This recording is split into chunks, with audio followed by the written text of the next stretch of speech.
ভিডিওটা রান্নাঘর থেকে শুরু করছি, যেহেতু অনেক দেরি হয়ে গেছে আজকে রান্না করার, একটু বেরিয়েছিলাম জেনেছি। যাই হোক, নমস্কার, বর্তমান ঘরকোনাটা ব্লগ থেকে সবাইকে স্বাগত। তো চলো আজকে কি কি রান্না করছি সেটা দেখিয়ে দিই। চলে এসো। আজকে রান্না করব পুরোনো দিনের একটা রান্না, ভেটকি মাছের কাটা চচ্চড়ি। তো কি কি লাগছে দেখিয়ে দিই, চলে এসো উপকরণগুলো। আমি এখানে ভেটকি মাছের কাটা বলতে মাথাটা ভালো করে ভেজে রেখেছি। এখানে লাগছে আলু, পেঁয়াজ কুচি, বেগুন, এটা লাগছে ধনে গুঁড়ো, জিরে গুঁড়ো, লঙ্কা গুঁড়ো, হলুদ, নুন আর একটু ধনেপাতা কুচি। মাছটা যেহেতু ভাজা রয়েছে, আলুটা আর বেগুনটা আমি ভেজে নেবো। আর এইসব রান্নার জন্য কিন্তু সর্ষের তেলই দরকার, সাদা তেল না। প্রথমে তেলটা দিয়ে দিচ্ছি।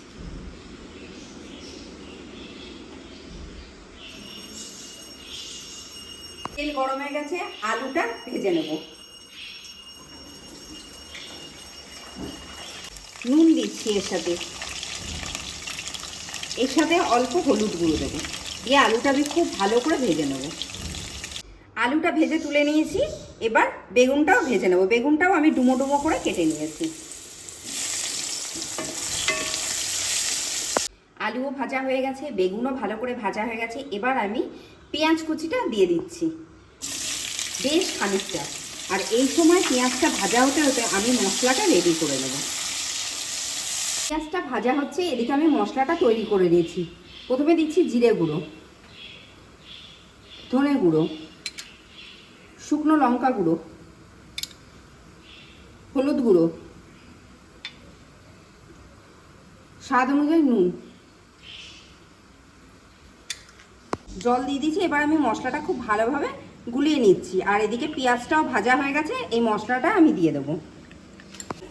এবার আমি মশলাটা দিয়ে দিচ্ছি এখানে খুব ভালোভাবে। এবার আমি কষিয়ে নেব মশলাটা দিয়ে।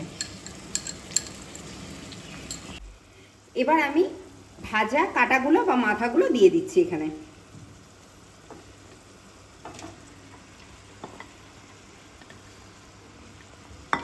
আর এর সাথেই আমি এই ভাজা আলুটা দিয়ে দেবো।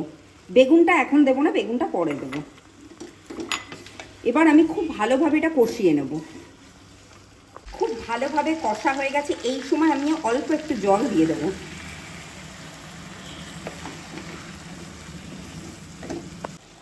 একদম তৈরি হয়ে গেছে চচ্চড়িটা। এবার আমি ভাজা বেগুন আর উপর থেকে একটু ধনেপাতা ছড়িয়ে পরিবেশন করব।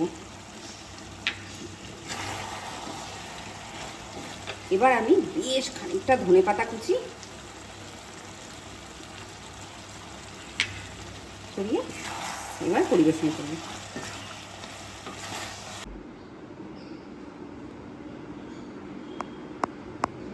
তৈরি হয়ে গেছে ভেটকি মাছের কাটা চচ্চড়ি। গরম গরম ভাত দিয়ে তো এটা জমে যাবে, কিছু বলার নেই। আজকের রেসিপিটা, আজকের ভিডিওটা যদি ভালো লেগে থাকে, তোমরা অতি অবশ্যই আমার চ্যানেলটা সাবস্ক্রাইব করো, শেয়ার করো, লাইক করো, কমেন্ট করো। আর যদি কিছু ভুল হয়ে থাকে ক্ষমা করো। চলো।